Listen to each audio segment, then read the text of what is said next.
So guys, this is going to be another banger video. We're going to talk about the case study of New Brew, all right? And it's this crazy, beautiful natural drink company, all right? And they pretty much specialize very much into a lot of drinks, health drinks, to pretty much stay focused, boost your memory, boost your energy, immunity, relieve stress, and all those fancy things. All right, so today we're going to dive into their full funnel approach and pretty much how they pretty much get customers all the way from taking a complete stranger and taking them on the entire journey to becoming a customer, and after they become a customer, how they actually focus on building revenue on top of the existing customer base as well. All right, so guys, let's just dive into it. All right, so firstly, we need to understand that Nobrew has a very smart way of doing things, right? Especially when we're looking at getting traffic, right? So very clearly, you can see over here that they actually focus on telling a story, right? So in the first ad that you would see on their top of funnel, right? It's a focus on the value proposition and pretty much FOMO to get the prospect enticed and to click on the ad, right? So when you look at the ad, it's pretty much looking like some sort of blog post or some sort of article or a listicle, as they call it, which is pretty much enticing the viewers and enticing the audience to consider and look into what is this brand actually talking about, or what is this page actually talking about, right? From the piece of content and the art and the creative over here, you can clearly see that this is an AI generated photo, but it works, right? Because AI is new and AI in creatives is pretty new, right? So this is a very big section that people completely miss out, and it's literally changing the game for your creative structure, right? Now, pretty much, if you are to look at this full article, right? If you read the copy and you read even the headline and you look at the image, you're pretty enticed to already click for more info, right? Now, once you obviously go ahead and make the click, right? Again, understand the reason why as to someone even clicked, right? My brain feels razor sharp again, and that's in double quotation. It's almost as if the prospect is writing the ad. It's not even that the brand is writing the ad, right? They are talking about the ad from the prospects and the user's perspective, right? So that's pretty interesting. And if you're also looking at the byline or the subline of the headline, I've been feeling like my brain's been slowing down for a few years now, and it's caused me a few ... right? So already the audience is feeling a bit curious as to what are they really talking about, or can something be so good that it's literally making you feel razor sharp again at that age, right? And then there's a bit of a storytelling formula that's actually going over here, right? And definitely the copy is much longer, right? And if we are to actually click that button and head out to the website, right, you're literally seeing an advertorial, right? This is a full-blown advertorial, and it doesn't even feel like we're trying to push a product into the market. It more so feels like we are telling a story, or we are telling sort of a customer's journey or a customer story about how the product pretty much took them out of pain, right? Obviously, it talks about how they actually had a problem first, and people who are reading the article are obviously gonna be enticed and try to relate to the story that the prospect and the customer has written on this website, right?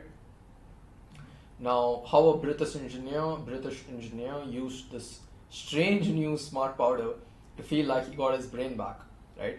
I know this sounds unbelievable, but at 57, this has made my brain and memory like it was when I was 25, right? And you can see these images as well, make it seem a bit more intriguing, right? And obviously then the story goes on, right? And sometimes customers or prospects may go through the entire advertorial, try to look for the linked product, and sometimes directly make a purchase, right? But 80 to 90% of the times, prospects may just read the entire article. They may not even know that they are being sold to, but the website and the owners of the website definitely know that if someone spent 2 minutes or 3 minutes or 5 minutes reading this entire article, then they are definitely interested and they definitely have a problem with all the problems mentioned in this customer journey, right? And because they relate to those problems, it makes sense to pretty much retarget them, right? And when you are retargeting them, you can do it pretty much from a page that is not the listicles page, but literally the original brand page, correct? So pretty much the original brand page is directly bombarding you with testimonials, right? So you can see very clearly they are obviously pulling in the same case study and they're still talking about it, but at the same time they're also talking about it from a gifting perspective, right? So pretty much over here you see that it's pretty much a wife gifting it to a husband, right? So over here the target audience was pretty much men, and over here the target audience is still men, the end user is still men, but it's framed and it's formed in a different way, right? So pretty much it's again like a case study, it's a mini testimonial. You can see the 5-star ratings, you can see pretty much that's the whole idea of what they're doing, right? So focus on social proof, creating trust with the prospect to click and to buy, right? So you're directly on the ad platform, they're literally talking about the case studies of this product, right? Now if we are to go to the final page of where they're actually selling the product, you can very clearly see that they are selling it as this kind of product, right? A 90-day money back guarantee, free express shipping on 50 pounds and above, right? And that's literally the hero image of the product, right? And very cleverly they are also upselling you to increase your average order value, right? So if you go here, right, and you click shop now, you're pretty much presented with these different kinds of offers, right? So obviously if you're going to buy 6 months of supply upfront, they would be willing to give it to you at a steep discount, right, of 129 pounds, right? If you are to think of this from the brand's perspective, they are going to save on a bunch of advertising budget by doing this, right? By offering you an upsell, they are literally going to save a bunch of ad spend, and at the same time they're going to ensure that there is some sort of subscription or some sort of recurring revenue for the next 6 months, right? Even though they bill you upfront for 6 months, they have locked in revenue for 6 months, right? And if we are to look at even the 3-month supply or the 1-month supply, obviously the 1-month supply is so much more expensive compared to the 6 months of supply if you buy it all at once, right? So obviously many customers may go for this. Many customers may still downsell themselves and may consider, okay, let me try it for probably 3 months, get it at a decent deal, like at a 50% savings. Or some customers may just be lazy and they may be like, hey, I just want to get it one time and see if it really works out, right? So how to bump up AOV? So frame the highest offer bundle as the most attractive option. Like, who doesn't want to save 70%, right? So once the customer makes their decision, they would choose one and they would head into checking out. Again, on the checkout page, there is some form of urgency, right? So at these key steps, the first key step of pretty much garnering attention from a social media platform where there's literally millions of ads competing to get your attention, they instill literally FOMO, right? Really important. And again, at this step, once you're already sold into the product, and once you are already in the position of making that purchasing decision, right? You've already clicked add to cart, you've taken the effort to literally click buy now, and only then is when they again put a little bit of FOMO into you and they say your order is reserved for the next 10 minutes, right? If you don't order, then it would be rather difficult to get your piece, right? Or to get your stock that you are planning to purchase, right? Now, obviously, you would be putting in your details, right? And once you go into making the checkout, right? Let's say you actually make the checkout, right? Here's what happens. You get straight away, you dive into an upsell page, right?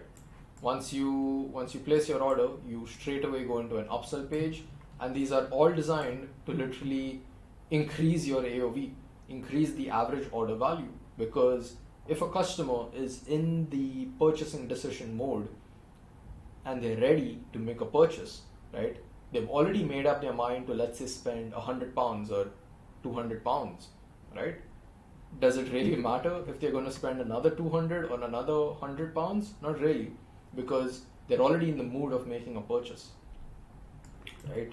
So very clearly you can see again they're putting a little bit of FOMO and a little bit of scarcity over here, and reminding you that you literally have 25 minutes to make the decision of getting these one-time upsells and these one-time purchases, right? These one-time offers, right? So they're showing you the product, they're literally showing you, do you want to get it in maybe another flavor, right? And they're also allowing you to keep the 70% discount, right? The 70% off that you initially might have chosen, right? From here, right? So they already know that you got sold on a certain offer over here. So they are very likely to have the same offer presented to you, but with additional flavors and with additional choices, so that there's a very high chance that you will actually upsell and you will actually add in your additional flavors, right? So they obviously add in this flavor. If you obviously add in, let's say, another flavor and then finally another flavor, right?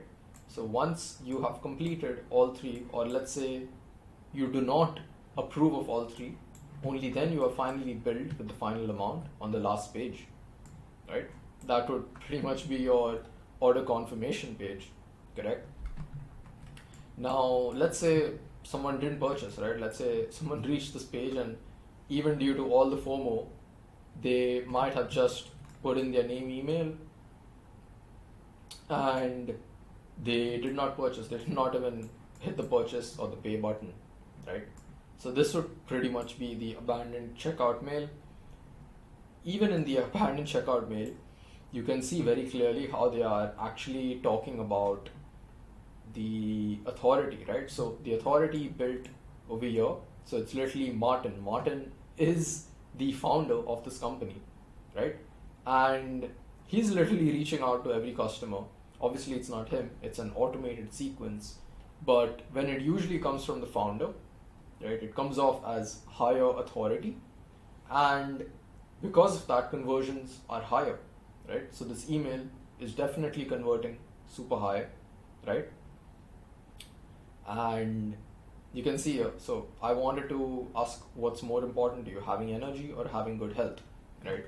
So most of the purchasing decisions are made from emotion, right? But emotion can only be sparked if you are really having something polarizing in your funnel, or the content in your funnel, or the text in your funnel, or the ads in your funnel are polarizing, right? So they're making customers or prospects think about what's more important, having good health or having energy, right? And whatever the customer chooses, the brand wins, right?